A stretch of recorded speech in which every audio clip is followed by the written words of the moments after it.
Le lac Léman. C'est à partir d'ici qu'un phénomène comparable aux grandes migrations des saumons du Pacifique se déroule.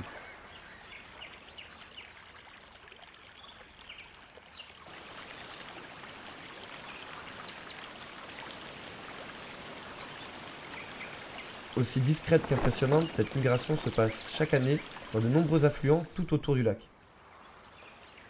Un voyage qui entraîne les truites lacustres à se lancer dans une course folle pour retrouver l'exacte place qui les a vus naître.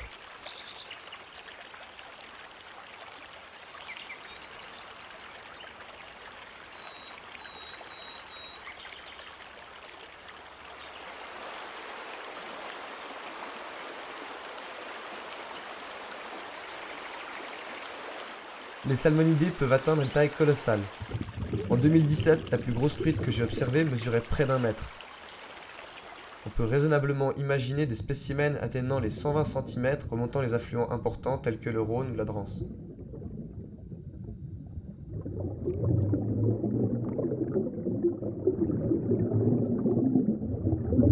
Mais alors pourquoi des poissons d'une taille si importante se regroupent en nombre dans des petits ruisseaux comme celui-ci? La réponse est simple, elles ne viennent pas manger, mais chercher un partenaire pour se reproduire. En effet, c'est l'instinct parental qui les pousse à prendre un tel risque.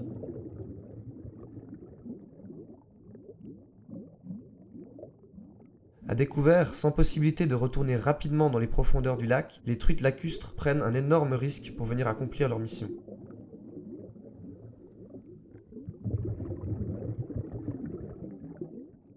D'octobre à février, les truites profitent des pluies qui montent le niveau des cours d'eau pour aller pondre. Ils arrivent par salves successives tout au long de cette saison.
De nombreux affluents comme la Chambronne, la Versoix ou encore la Drance se transforment alors en orserie naturelle pour les jeunes lacustres.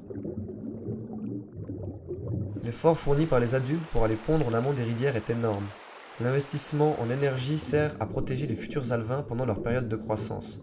Lorsqu'ils atteignent une taille suffisante, ils rejoignent le lac avec sa profusion de nourriture, mais également avec ses nombreux dangers. La ponte doit être effectuée dans des zones adéquates appelées frayères. Cela est essentiel pour la fécondation et l'incubaison des œufs jusqu'à l'éclosion.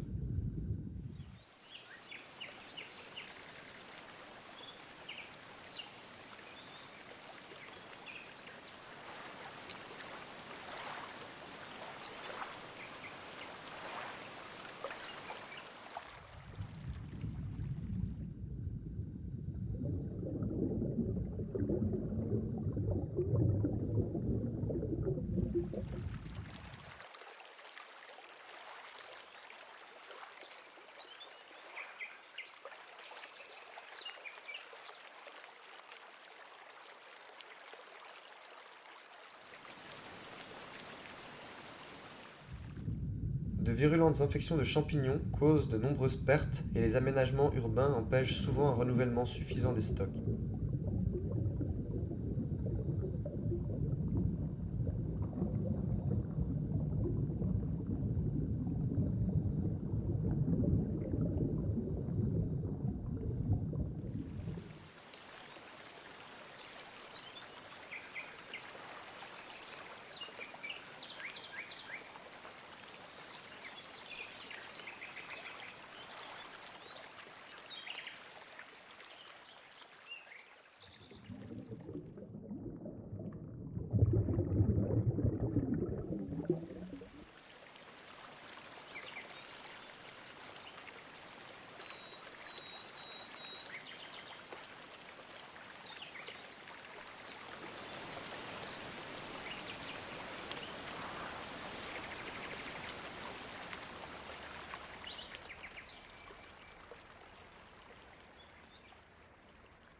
Le chemin vers la zone de frai est jonché d'obstacles.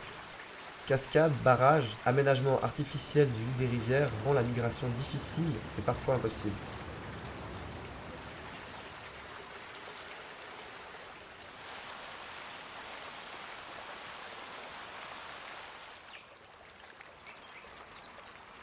Les poissons se retrouvent bloqués devant des obstacles et cela facilite la transmission de parasites et de champignons entre individus et diminue leurs chances de reproduction.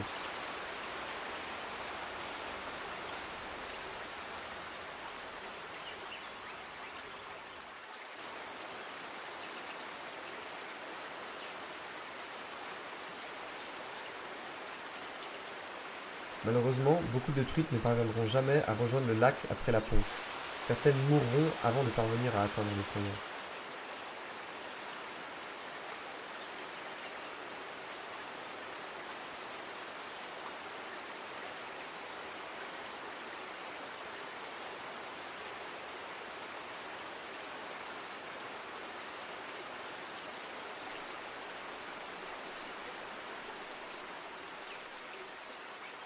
Pourtant, une faune riche et variée nous entoure constamment.